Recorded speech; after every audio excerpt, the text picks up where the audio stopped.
Ahora nos vamos a hacer otra pregunta. ¿Cómo definimos la altura de estos rectángulos? ¿Sí? En la diapositiva anterior lo que hicimos fue, bueno, ¿cómo nos construimos la base de estos rectángulos? Bueno, lo que hicimos fue definimos una partición, de esa partición aparecían estos puntitos, ¿sí? Y bueno, resulta que la longitud del iésimo rectángulo era x sub i menos x sub i menos 1. Entonces ahora el tema es, perfecto, ya tengo de alguna manera definida la base del rectángulo, ahora vamos a buscar cómo definimos la altura de estos rectángulos. Recuerden que nosotros teníamos dos tipos de aproximaciones, ¿no? Rectángulos que iban por debajo del gráfico de la función, que era la aproximación por defecto, y rectángulos que iban por arriba del gráfico de la función, o sea, que llegaban más allá del gráfico de la función, que era la aproximación por exceso. Entonces, bueno, veamos cómo es este tema de la altura de estos rectángulos. Entonces, un par de observaciones, voy a ir relativamente lento como para que quede claro. Sabemos que la función es continua en el intervalo cerrado AB.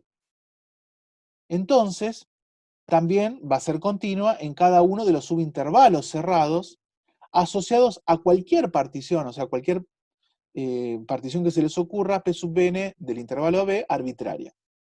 ¿Perfecto? O sea, si yo sé que una función es continua en un intervalo, entonces tiene que ser continua en cualquier subintervalo de ese intervalo. ¿Sí? Eso es más que obvio. Si el gráfico de la función no se corta nunca para un intervalo, entonces nunca se va a cortar cuando yo lo dibuje con el lápiz, nunca voy a levantar el lápiz para cualquier subintervalo de ese intervalo. ¿Sí? Me parece que es bastante intuitivo de verlo. Entonces, según esto que acabo de escribir acá, en cada uno de estos subintervalos, la función alcanza extremos absolutos, ¿sí? Recuerden que había un teorema, que eso bueno, nos ayudaba mucho para hacer ciertos ejercicios, que nos decía, si una función continua en un intervalo cerrado, a ver, lo estoy enunciando mal, perdón. Si una función es continua en un intervalo cerrado, entonces seguro alcanza máximo y mínimo absolutos. ¿Sí? O sea, seguro va a tener máximo y mínimo absoluto. Y bueno, habíamos visto cómo calcularlos y demás, que era relativamente sencillo. Acá la idea no es calcularlo en sí, sino usar más que nada el hecho de que existen. ¿Sí? Ese teorema nos asegura la existencia de esos extremos absolutos, ¿sí? Porque la función es continua en cada uno de estos subintervalos, que son pequeños intervalitos cerrados. Entonces, eh, sabemos que la función va a alcanzar máximo y mínimo absolutos en cada uno de estos intervalos, así que le vamos a poner una especie de nombre. Vamos a llamar m chiquita sub i al mínimo absoluto y m grande sub i al máximo absoluto, respectivamente, ¿sí? De la función para cada uno de estos subintervalos x sub i menos 1, x sub i. Por ejemplo, fíjense, para que se entienda bien la notación de los índices. M chiquita 1 y M grande 1, ¿sí? Es el mínimo y el máximo absolutos del intervalo x0, x1. Hago otro ejemplo más. M chiquita 4 y M grande 4, ¿sí? Van a ser el mínimo y el máximo absolutos del intervalo que va de x3 a x4. ¿Se entiende? Bueno, así que bueno, nada, acá tengo el mínimo y el máximo absoluto para, esto sería el iésimo intervalo, que va a ser la base asociada al iésimo rectángulo. ¿Ok? Entonces, lo que vamos a hacer es lo siguiente. Vamos a tomar m chiquita sub i como la altura del iésimo rectángulo en la aproximación por defecto. Y vamos a tomar m grande sub i como la altura del iésimo rectángulo en la aproximación por exceso. ¿Ok? Entonces, de esta manera, ¿sí? Ya estamos en condiciones de conocer la expresión del área del iésimo rectángulo. El tema es que hay que discriminar si es aproximación por defecto y aproximación por exceso. Entonces, en el caso de la aproximación por defecto, El área del iésimo rectángulo va a ser, bueno, obviamente, base por altura.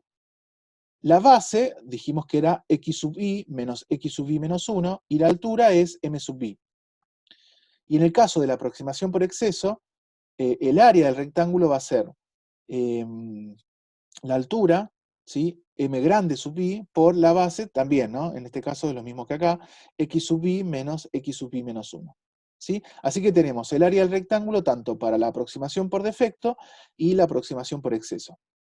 Entonces ahora ya sí estamos en condiciones de avanzar un poco más, de decir, bueno, supuestamente si yo sumo todos los rectángulos, las áreas de todos estos rectángulos, bueno, voy a tener la aproximación por defecto del área, y lo mismo acá, ¿no? Así que veamos cómo es este tema de sumar todos estos rectángulos, porque lo que hice ahora fue calcular la expresión para el área del rectángulo en sí, y ahora lo que voy a hacer es sumar todos estos rectángulos, o sea, sumar, mejor dicho, las áreas de todos estos rectángulos.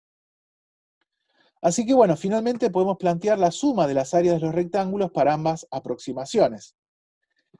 En el caso de la aproximación por defecto, a ver, esta notación, no, creo que ya la hemos usado, pero bueno, esto significa sumar esta expresión, ¿sí? Donde esta expresión tiene una etiqueta, que es la etiqueta i, que va desde i igual a 1 hasta n. Esta expresión, recuerden que era m sub i por x sub i menos x sub i menos 1. Entonces, ¿cómo interpretamos esto? Significa, vas a sumar n términos, porque i vas desde 1 hasta n, donde cada uno de estos términos es este término que se repite, pero la i va tomando estos valores, 1, 2, 3, y así siguiendo hasta n. ¿Sí? Fíjense, el primer término que aparece acá, ¿sí? La i toma el valor 1, entonces va a ser m sub 1 por x sub 1 menos x sub 0. Este es el área del primer rectángulo, del rectángulo 1.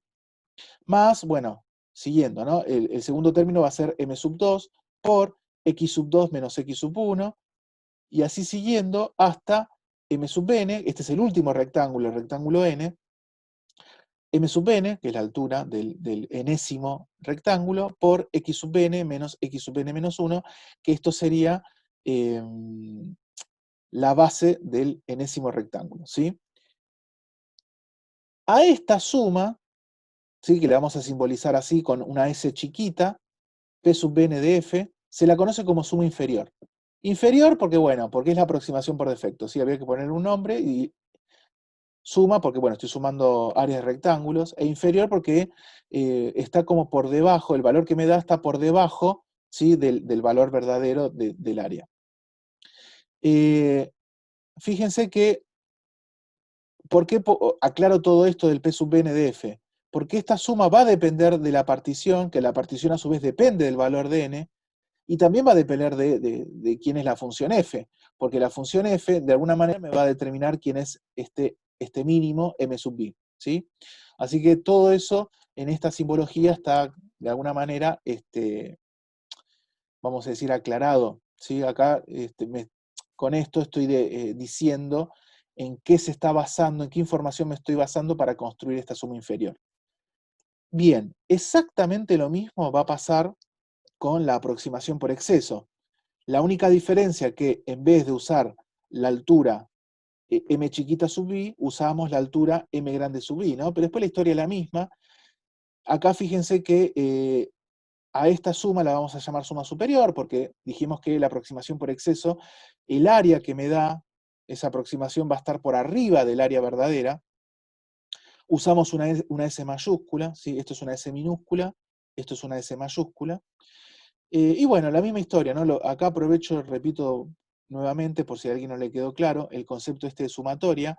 Acá lo que tengo que hacer es sumar n veces, desde i igual a 1 hasta n, n términos que tienen, la estructura es la misma, lo que va cambiando es la etiqueta, ¿no? Entonces el primer término va a ser m sub 1 por x sub 1 menos x sub 0, m sub 2 por x sub 2 menos x sub 1, y así siguiendo hasta el último término, que va a ser m sub n por x sub n menos x sub n menos 1, y recuerden que cada uno de estos términos es el área, ¿sí? De un rectángulo. El primer rectángulo, el segundo rectángulo, el tercero, y así siguiendo hasta el último, que es el enésimo rectángulo.